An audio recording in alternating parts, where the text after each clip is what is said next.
नमस्कार। आज हम एक बहुत ही खास त्योहार जन्माष्टमी पर थोड़ी गहराई से बात करेंगे। हमारे पास जन्माष्टमी, श्री कृष्ण जन्मोत्सव और उसका महत्व नाम के लेख से कुछ जानकारी है, और हम कोशिश करेंगे कि इस पर्व के धार्मिक, आध्यात्मिक और सांस्कृतिक पहलू समझें। सिर्फ जानना नहीं, बल्कि समझना। जी। और हाँ, ये भी पता चला है कि 2025 में ये पर्व 16 अगस्त शनिवार को है। जी हाँ, पंचांग के अनुसार भाद्रपद महीने की कृष्ण पक्ष की अष्टमी को। तो चलिए शुरू करते हैं। सबसे पहला सवाल जो दिमाग में आता है, श्री कृष्ण के जन्म की कहानी। वो क्या है, कहाँ हुआ, और मतलब परिस्थितियां कैसी थीं? क्योंकि ये कोई आम जन्म तो था नहीं। नहीं, बिल्कुल नहीं। ये कहानी असल में शुरू होती है मथुरा की एक जेल से। जेल से? हाँ, कारागार से। श्री कृष्ण के माता पिता देवकी और वसुदेव, उनको देवकी के ही भाई कंस ने बंदी बना रखा था। अपने ही भाई ने? क्यों? क्योंकि एक आकाशवाणी हुई थी। उसने कंस को बताया था कि देवकी की जो 8वीं संतान होगी वही उसकी मौत का कारण बनेगी। ओहो, तो डर के मारे उसने ऐसा किया। हाँ, और इसी डर से कंस ने देवकी की पहली 7 संतानों को तो जन्म लेते ही मार दिया था। हे भगवान, ये तो बहुत ही भयानक है। फिर 8वीं संतान यानी श्री कृष्ण, वो कैसे बचे? यहीं पर मतलब थोड़ा चमत्कार जैसा होता है। श्री कृष्ण का जन्म हुआ भाद्रपद महीने में कृष्ण पक्ष की अष्टमी तिथि को आधी रात के वक्त। आधी रात को? जी, और कहते हैं कि उस समय जेल के सारे पहरेदार सो गए। सो गए? हाँ, गहरी नींद में देवकी और वसुदेव की बेड़ियां अपने आप खुल गईं, जेल के दरवाजे खुल गए। वाह। और फिर वसुदेव जी उस नवजात शिशु को मतलब श्री कृष्ण को एक टोकरी में रखकर उफनती हुई यमुना नदी पार करके गोकुल ले गए। उफनती यमुना उस वक्त? जी, बारिश का मौसम, नदी पूरे उफान पर, और वहां गोकुल में नंद बाबा और यशोदा मैया के पास उन्हें सुरक्षित छोड़ आए, और उनकी जो नवजात बेटी थी उसे चुपचाप वापस ले आए कंस के पास। अविश्वसनीय। मतलब एक जेल में जन्म, फिर वो नदी पार करना, ये सोचना भी कितना नाटकीय लगता है कि ईश्वर का अवतार इतनी मुश्किलों में हुआ। हाँ, बिल्कुल। ये दिखाता है कि उम्मीद हमेशा रहती है, चाहे हालात कितने भी खराब क्यों ना हो। सही कहा। अच्छा, तो जन्म की कहानी तो समझ आ गई। अब ये बताइए कि इस दिन को लोग मनाते कैसे हैं? मतलब क्या खास रस्में होती हैं? हाँ, कई पारंपरिक तरीके हैं इसे मनाने के।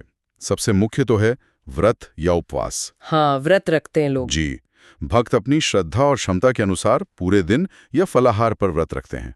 फिर ठीक आधी रात को 12 बजे? हाँ, ठीक रात 12 बजे, जब कृष्ण का जन्म हुआ था, तब खास पूजा होती है मंदिरों में, घरों में। अच्छा। भगवान के बाल रूप को, जिन्हें लड्डू गोपाल कहते हैं, उन्हें एक छोटे से पालने में रखकर झुलाया जाता है। हाँ, वो झांकी सजाते हैं, पालना झुलाते हैं। जी, वो उनके बचपन का, उनकी बाल लीलाओं का प्रतीक है। और वो भजन कीर्तन वगैरह का भी जिक्र था। बिल्कुल, रात भर भजन कीर्तन चलते हैं।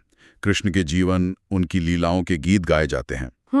कई जगहों पर कृष्ण लीला पर आधारित नाटक भी होते हैं, जिन्हें रासलीला कहते हैं। रासलीला, हाँ सुना है। और एक और बहुत मशहूर चीज है, खासकर महाराष्ट्र में, दही हांडी। ओ हाँ, दही हांडी, वो मटकी फोड़ने वाला। वही।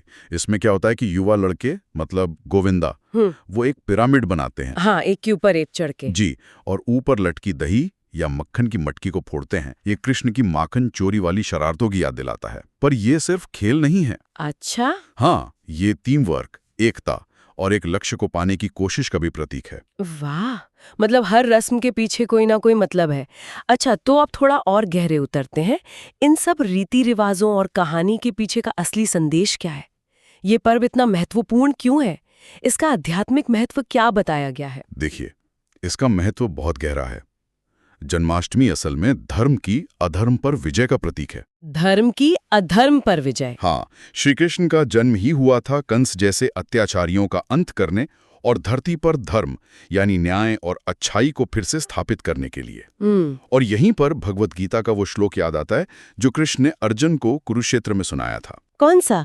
यदा यदा ही धर्मस्य वाला? हाँ, बिल्कुल वही। यदा यदा हि धर्मस्य ग्लानिर्भवति भारत अभ्युत्थान मधर्मस्य तदात्मानं सृजाम्यहम्। जिसका मतलब है कि जब जब धर्म का नुकसान होता है और अधर्म बढ़ने लगता है, तब तब मैं खुद अवतार लेता हूँ। एकदम सही। और ये श्लोक जन्माष्टमी से इसलिए जुड़ता है क्योंकि कृष्ण का जन्म ही उस वादे को पूरा करने की शुरुआत थी। अच्छा। उनका अवतार लेना ही अधर्म के नाश और धर्म की स्थापना के लिए था। यहाँ धर्म का मतलब सिर्फ पूजा पाठ नहीं है। हाँ, इसका मतलब है सही आचरण, कर्तव्य, नैतिक जिम्मेदारी। बिल्कुल, राइचियसनेस। तो जन्माष्टमी हमें यही याद दिलाती है, ईश्वर में भक्ति रखो, प्रेम करो और सबसे जरूरी, अपने कर्तव्यों का पालन करो, निस्वार्थ भाव से। तो अगर हम इस पूरी बातचीत को समेटें, बिल्कुल। तो जन्माष्टमी सिर्फ कृष्ण का जन्मदिन मनाने का दिन नहीं है, ये उससे कहीं ज्यादा है। निश्चित रूप से। ये एक याद है कि बुराई चाहे कितनी भी ताकतवर लगे, जीत अंत में अच्छाई और धर्म की ही होती है। ये ईश्वर के हस्तक्षेप की, भक्ति की, प्रेम की और कर्म के महत्व की कहानी है। सही कहा। और शायद इसीलिए इसमें ये दोनों चीजें, दही हांडी जैसा उल्लास और मस्ती भी, और गीता जैसे गहरे आध्यात्मिक संदेश भी, शायद यही संगम इसे इतना खास बनाता है ना। बिल्कुल सही। ये पर्व जीवन के दोनों रंग दिखाता है, आनंद भी और जिम्मेदारी भी।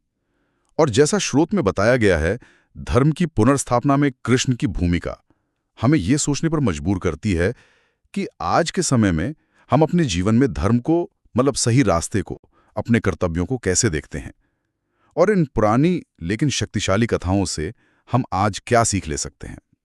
ये सोचने वाली बात है।